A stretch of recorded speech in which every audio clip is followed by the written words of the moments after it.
Hello friends, welcome to History Simplified for IAS. Today we will discuss about Rashtrakuta dynasty and then western Chalukyan dynasty. So लगभग 750 AD से लेके 1200 AD तक का हम डेक्कन का इतिहास यहाँ पे डिस्कस करेंगे, जिसमें राष्ट्रकूट डायनेस्टी और वेस्टर्न चालुक्य डायनेस्टी डिस्कशन किया जाएगा. एंड देन हम लोग इन डायनेस्टीज के एडमिनिस्ट्रेशन के बारे में भी डिस्कस करेंगे, बिकॉज एडमिनिस्ट्रेशन ऑलमोस्ट इनका सेम था, तो उसमें ज़्यादा डिफरेंस नहीं आएगा, तो एडमिनिस्ट्रेशन भी हम लोग डिस्कस कर लेंगे. तो राष्ट्रकूट डायनेस्टी का जो ये मैक्सिमम एक्सटेंट है, ये हम लोग यहाँ पे मैप पे देख पा रहे हैं. और इनका कोर एरिया अगर हम देखें तो लगभग ये वाला जो एरिया है, ये इनका कोर एरिया बनता है. तो ऑन एंड ऑफ बाकी एरियाज कभी इनकी टेरिटरीज में होते थे और कभी नहीं होते थे. तो हम लोग इनकी डायनेस्टी के बारे में, पहले राष्ट्रकूटों के बारे में डिस्कस करते हैं. सो राष्ट्रकूट डायनेस्टी अगर देखा जाए तो it was founded by Dantidurga as an independent dynasty जो है, that was founded by Dantidurga. और अगर दांती दुर्ग के बारे में भी देख ले तो इनका मेजर रूल जो था, that was as a feudatory ruler of Chalukyas of Badami. So initially ये अचलपुर से रूल कर रहे थे, जो कि बेरार में एरिया है. और इनको हम राष्ट्रकूट डायनेस्टी ऑफ मान्यखेत बोलते हैं, लेकिन मान्यखेत इनकी कैपिटल काफी समय तक नहीं रही थी. सो मान्यखेत फर्स्ट टाइम जो है, that was a capital under the rule of Amogha Varsha. तो अमोघ वर्षा के समय पे मान्यखेत इनकी कैपिटल बनी. उससे पहले ये दूसरी जगह से रूल कर रहे थे. तो आगे हम लोग देखते रहते हैं, but this dynasty is known as Rashtrakutas of Manyakheta. तो दांती दुर्ग ने नंदीवर्मन टू के साथ एक अलायंस किया. Nandivarman two was a Pallava ruler, और इन्होंने मिलके कीर्तिवर्मन टू, जो कि चालुक्यास ऑफ बदामी का रूलर था, उसको डिफीट किया इन 753 एडी. एंड 753 एडी में राष्ट्रकूट डायनेस्टी की स्थापना होती है एज एन इंडिपेंडेंट डायनेस्टी. और इन्होंने नॉर्दर्न रीजन्स का, चालुक्यन एम्पायर के नॉर्दर्न रीजन्स को अपने कंट्रोल में ले लिया, और ग्रेजुअली इन्होंने पूरी एम्पायर अपने अंडर में ले ली. देन कृष्णा वन, जिन्होंने सक्सीड किया दांती दुर्ग को, उन्होंने वेस्टर्न गंगास और ईस्टर्न चालुक्यास, तो ईस्टर्न चालुक्यास बेंगी से रूल कर रहे थे, इनको डिफीट किया, और कर्नाटका और कोंकण के मैक्सिमम एरियाज इन्होंने अपने अंडर में ले लिए. देन इंपॉर्टेंट रूलर आते हैं ध्रुव धर्मश्रा, जिनको सिंपली ध्रुव भी बोला जाता है. सो इन्होंने कावेरी रिवर और सेंट्रल इंडिया के बीच के जो पार्ट्स हैं, टेरिटरीज हैं, वो सारी अपने अंडर में ले रही थी. He defeated Pratihara ruler Vatsaraja और पाल रूलर धर्मपाल. सो इन दोनों ये काफी इंपॉर्टेंट रूलर थे अपनी अपनी डायनेस्टी में. इन दोनों को डिफीट किया. हालांकि टेरिटोरियल गेन्स तो परमानेंट नहीं रहे इनके, लेकिन इन्होंने काफी ज्यादा मोनेटरी, इनको काफी ज्यादा उसमें सक्सेस मिली और फेम भी मिली. देन ईस्टर्न चालुक्यास और वेस्टर्न गंगास को भी ध्रुव ने डिफीट किया. Then Dhruv was succeeded by his son Govinda III. So Govinda III अगर देखें तो राष्ट्रकूट डायनेस्टी में मिलिटरली जो है सबसे ज्यादा सक्सेसफुल ये रहे. इन्होंने गुर्जर प्रतिहार में नागाभट्ट टू को हराया, एंड देन धर्मपाल को हराया, जो कि पाला रूलर थे, और कन्नौज को भी कैप्चर कर लिया. तो कन्नौज एक बोन ऑफ कंटेंशन बना रहा between these three dynasties, Pala, Pratihara and Rashtrakuta. और इस रिवेलरी को हम लोग ट्राइपर्टाइट कॉन्फ्लिक्ट के नाम से भी जानते हैं, या ट्राइपर्टाइट स्ट्रगल के नाम से भी जानते हैं, जो कि पाल, प्रतिहार एंड राष्ट्रकूट रूलर्स के बीच में लगातार 200-300 साल तक चलता रहा. और कन्नौज अलग अलग समय पे अलग अलग डायनेस्टीज के कंट्रोल में रहा. देन अगर गोविंदा III का साउथ में देख लें तो साउथ में इन्होंने पल्लवा किंग दांतीवर्मन को हराया, और ईस्टर्न चालुक्य किंग विजयदित्य II को भी हराया. देन लता, जो कि गुजरात का सदर्न पार्ट था और सेंट्रल पार्ट था, उसको कॉन्कर किया और अपने ब्रदर इंद्र को वहां से रूल करने दिया. तो इससे लता ब्रांच ऑफ राष्ट्रकूट्स बन गई, which was founded by Indra. Then Govinda III को सक्सीड किया, जो कि सबसे इंपॉर्टेंट रूलर माने जाते इस डायनेस्टी के, अमोघ वर्षा वन ने, हु वाज 14 इयर्स ओल्ड, और इन्होंने लगभग 64 इयर्स रूल किया. अमोघ वर्षा का रूल अगर देखें तो it was not only known for the military conquest, जो बहुत ज्यादा नहीं है, but for his pursue of learning and art and architecture. उसके लिए अमोघ वर्षा का रूल काफी इंपॉर्टेंट माना जाता है. इन्होंने मान्यखेत सिटी को फाउंड किया एंड मेड हिज कैपिटल, और जो पहले कैपिटल मयूरखंडी थी, मयूरखंडी को चेंज करके इन्होंने मान्यखेत को अपनी नई कैपिटल बनाया. अरब मर्चेंट सुलेमान कहते हैं कि अमोघ वर्षा की जो एम्पायर है, that was among the 4 greatest empires of the world of that time. तो ये सुलेमान एक यहाँ पे अमोघ वर्षा की तारीफ की तरह कर रहे हैं. अमोघ वर्षा ने अपने नेबर्स के साथ फ्रेंडली रिलेशंस बनाने की कोशिश की. ज्यादा इन्होंने रिवैलरी नहीं रखी, लेकिन जहां जहां पे जरूरत पड़ी, he involve himself in military conflicts as well. अगर ये देखा जाए तो ईस्टर्न चालुक्यास ने रता किंगडम के ऊपर जो है इन्होंने इन्वेजन किया. रता किंगडम राष्ट्रकूटों की ही एक ब्रांच थी, तो इसको डिफेंड किया अमोघ वर्षा 1 ने। तो डिफेंड किया, ईस्टर्न चालुक्यास हार गए, दैट वाज द रीजन अमोघ वर्षा ने वीर नारायण का टाइटल लिया। देन पल्लवास के साथ इनके फ्रेंडली टाइज रहे। नंदीवर्मन 3 जो कि पल्लवा के रूलर थे, उनके साथ रत्ता प्रिंसेस की मैरिज हुई। अमोघ वर्षा जो थे, he was a disciple of Jain Digambara acharya, whose name was Jinasena. Jinasena के डिसाइपल थे अमोघ वर्षा 1। देन अमोघ वर्षा ने काफी जो मैन ऑफ जो काफी लर्नड मैन थे, स्कॉलर्स थे, उनको इन्होंने पैट्रोनाइज किया, जिसमें से महावीराचार्य जो कि मैथमेटिशियन थे, जिन्होंने गणित सार संग्रह लिखी थी, उनको पैट्रोनाइज किया। देन बाइलिंगुअल पोएट जिन्होंने कन्नड़ और संस्कृत में पोएट्री लिखी थी, असाग, उनको भी इन्होंने पैट्रोनाइज किया। उन्होंने कर्नाटक कुमार संभव काव्य और वर्धमान पुराण लिखी थी। देन अमोघ वर्षा के समय में भी श्री विजय को भी पैट्रोनाइज किया, who was the writer of Chandraprabha Purana. तो अगर अमोघ वर्षा के बारे में भी देखें, he himself was a scholar, और संस्कृत और कन्नड़ लैंग्वेजेस दोनों में ये फ्लुएंट थे। इन्होंने कन्नड़ लैंग्वेज में कवि राजमार्ग लिखी है, जो बहुत ही इंपॉर्टेंट वर्क है, and it is the earliest available poetry work. So earliest available है, अर्लीस्ट पोएट्री वर्क नहीं है कन्नड़ में, बिकॉज कवि राजमार्ग में ही मेंशन किया गया है about many other Kannada poets and writers who were there before Amogha Varsha. तो अमोघ वर्षा से पहले ही कन्नड़ पोएट्स और राइटर्स ने कॉम्पोजिशन की थी, लेकिन कवि राजमार्ग में उनका मेंशन है, and Kavirajamarga is the earliest surviving text on poetry in Kannada language. Then Sanskrit में भी इनका वर्क एक अमोघ वर्षा का बोला जाता है, दैट इज प्रश्नोत्तर रत्नमालिका। ये भी अमोघ वर्षा को ही एट्रीब्यूट किया जाता है। देन अमोघ वर्षा को कृष्ण टू ने सक्सीड किया, और कृष्ण टू भी ईस्टर्न चालुक्यास के साथ लगातार कन्फ्लिक्ट में रहे। प्रतिहार रूलर मिहिर भोज ने कृष्णा टू को डिफीट किया, एंड देन कृष्णा टू ने, जो कि लता ब्रांच थी राष्ट्रकूटों की, उसको मर्ज कर लिया with Manyakheta branch. Krishna two को सक्सीड किया उनके ग्रैंडसन इंद्र 3 ने, एंड इंद्र 3 ने महिपाल 1 ऑफ प्रतिहार को डिफीट किया एंड कन्नौज को कैप्चर कर लिया। जो प्रतिहार के पहले फ्यूडेटरीज परमार्स थे, उनको भी डिफीट किया, and now Paramaras became feudatory rulers under Rashtrakutas. Then Kannada poet Shri Vijaya और संस्कृत पोएट त्रिविक्रम भी कृष्णा टू के समय में ही थे, और कृष्णा टू ने इंद्र 3 के समय में ही थे, and Indra 3 patronized Shri Vijaya and Trivikrama. Rashtrakuta dynasty के लास्ट इंपॉर्टेंट रूलर था कृष्णा 3, जिसने 939 से 967 एडी तक रूल किया। वेस्टर्न गंगा रूलर को मार दिया और उसकी जगह एक फ्रेंडली रूलर को थ्रोन पे प्लेस कर दिया। सीतालिंगामड्डम प्लेट जो 944 एडी को डेट की जाती है, उसके अनुसार कृष्णा 3 ने चोला से कांची और तंजौर कैप्चर कर लिए थे। देन अताकुर इंस्क्रिप्शन जो कि कन्नड़ लैंग्वेज में लिखी गई थी, उससे हमें इंफॉर्मेशन मिलती है बैटल ऑफ तकोलम के बारे में, जिसमें यह बताया गया है कि प्रिंस राजदित्य चोला, जो कि चोलास डायनेस्टी से थे, he was defeated and killed by Rashtrakutas. तो इसमें कृष्णा 3 को सपोर्ट दिया उसके वासल किंग बुटुगा 2 ने, जो कि वेस्टर्न गंगा डायनेस्टी से आता था। देन बुटुगा 2 को अलाउ किया कृष्णा 3 ने एक बहुत ही बड़ी टेरिटरी के ऊपर रूल करने के लिए as a vassal king. Then Krishna 3 के समय में भी लर्नड मैन को पैट्रोनाइज किया गया। हलायुद्ध जो कि एक मैथमेटिशियन थे, जो मृत संजीवनी के ऑथर थे, उनको इन्होंने पैट्रोनाइज किया। हलायुद्ध ने इसके अलावा एक पॉलिटिक्स के ऊपर भी बुक लिखी, कवि रहस्य।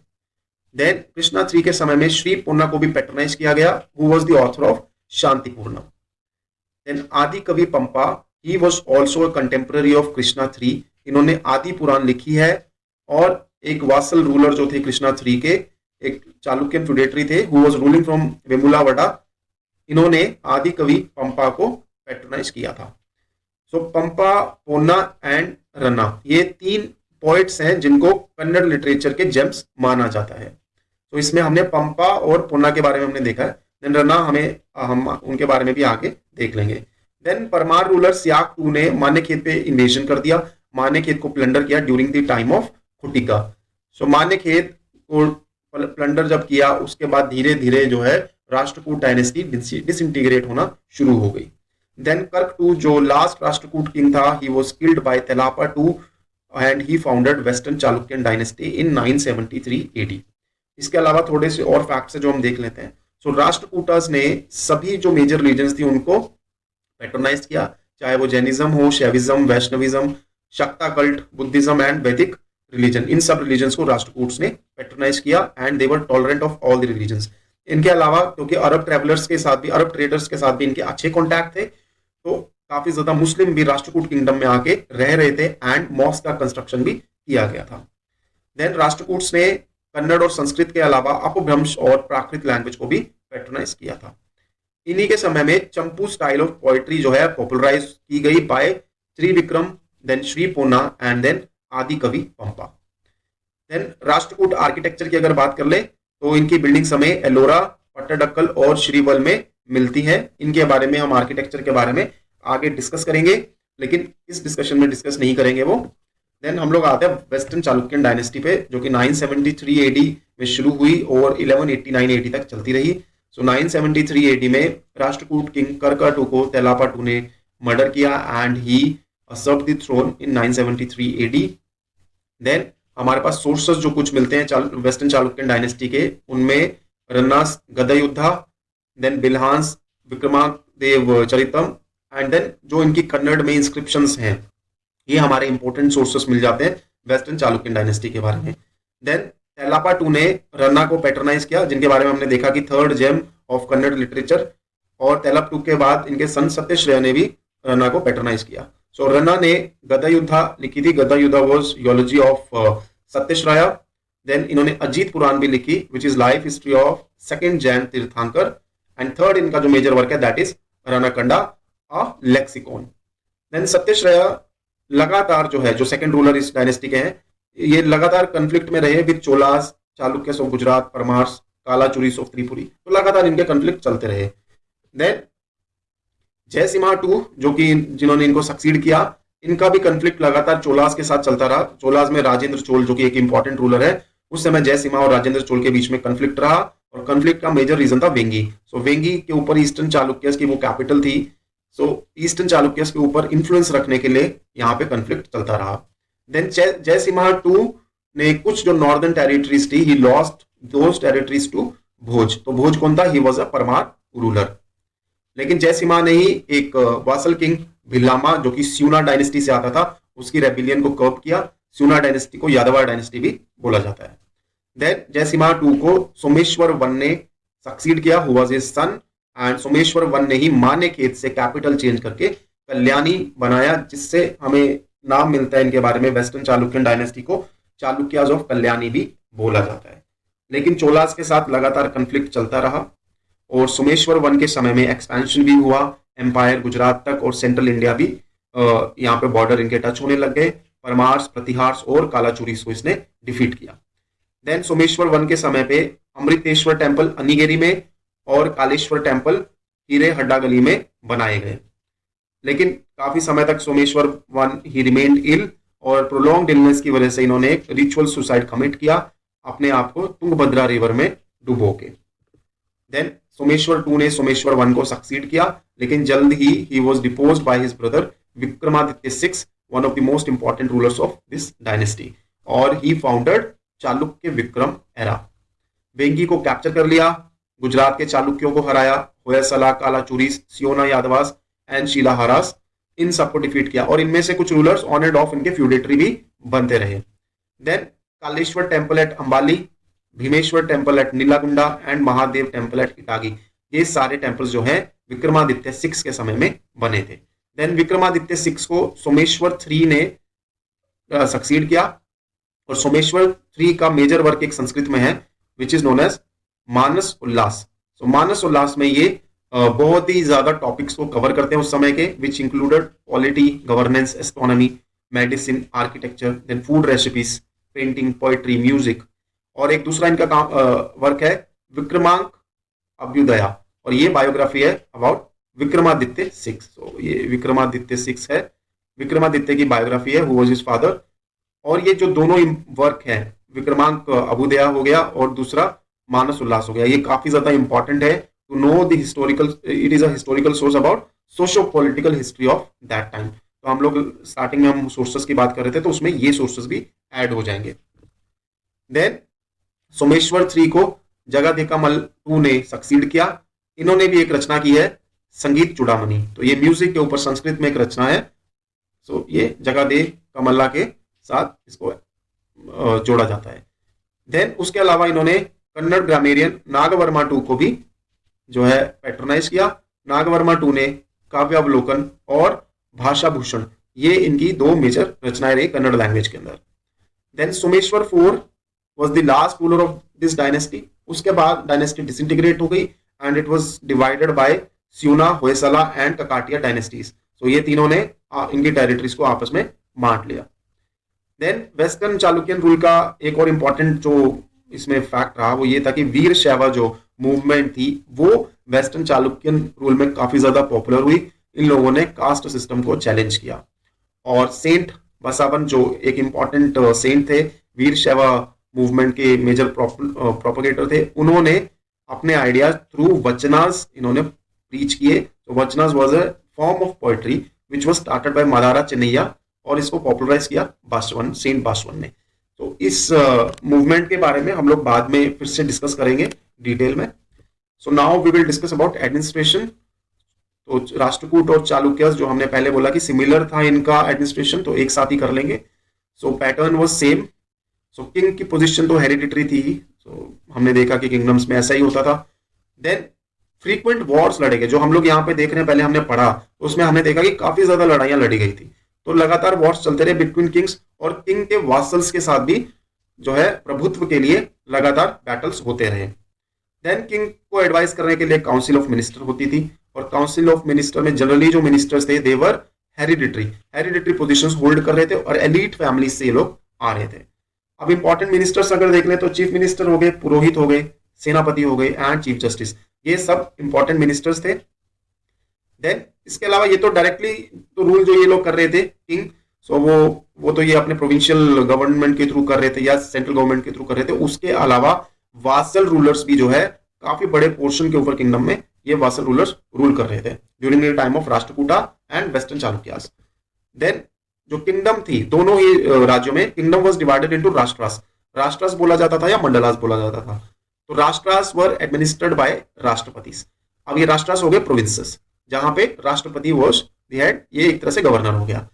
देन जनरली एज राष्ट्रपति प्रिंसेस को अपॉइंट किया जाता था प्रोविंशियल लेवल के ऊपर, या इनको कुछ बड़ी पोजीशंस प्रोवाइड की जाती थी। प्रिंसेसेस के बारे में ज्यादा इंफॉर्मेशन नहीं मिलती कि उनको कुछ इंपॉर्टेंट पोस्ट दी जाती थी, लेकिन अमोघ वर्षा की दो पुत्रियां जो कि एक होगी चंद्रबालेव और दूसरी रेवका निमाडी, ये दो प्रिंसेसेस की हमें जानकारी मिलती है जिन्होंने गवर्नमेंट पोस्ट होल्ड की थी। देन ये राष्ट्रास को आगे डिवाइड किया जाता था विश्यास में अंडर विश्यापतिस, और विश्यास को फिर से डिवाइड किया जाता था इनटू नाडूस। तो नाडूस हो गए ग्रुप ऑफ विलेजेस, और यहाँ पे नाडू गावुंडा करके एक ऑफिसर होते थे जो नाडू की देखरेख करते थे। नाडू गोड़ा बोला जाता था या नाडू गावुंडा। देन ऑफिशियल्स को रेंट फ्री लैंड दिया जाता था, उसी के थ्रू उनकी सैलरी पे की जाती थी।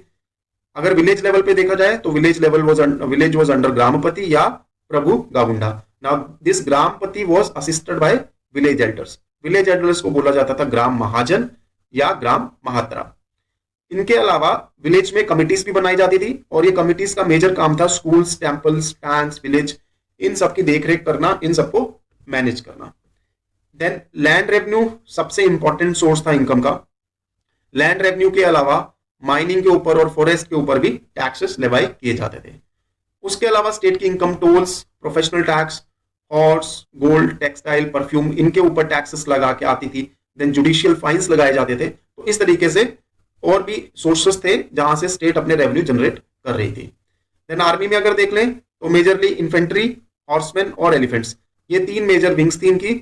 और हॉर्सेस को वेस्टर्न एशिया से इंपोर्ट किया जाता था थ्रू अरब ट्रेडर्स। हमने देख लिया राष्ट्रकूट के समय में काफी अरब ट्रेडर्स एक्टिव थे वेस्टर्न कोस्ट के ऊपर। देन काफी रूलर्स ने यहाँ पे बहुत बड़े बड़े टेम्पल्स बनवाए और लैंड ग्रांट्स किए to the temples and to the Brahmins. हम लोग टेम्पल्स के बारे में आगे जानकारी भी लेंगे जब हम आर्किटेक्चर करेंगे। सो इसको यहीं पे खत्म करते हैं। Thank you very much.